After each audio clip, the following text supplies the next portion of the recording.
To operate the rear heater and air conditioner from the front seat, the front system must be on. Touch the rear key on the front control panel and then touch the on-off key to turn the system on. Use the front control panel to adjust the rear temperature and airflow.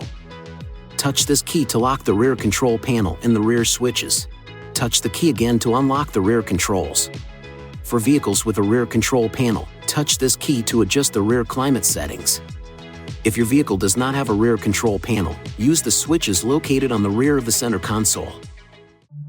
Please see your owner's manual for important safety information, system limitations, and additional operating and feature information.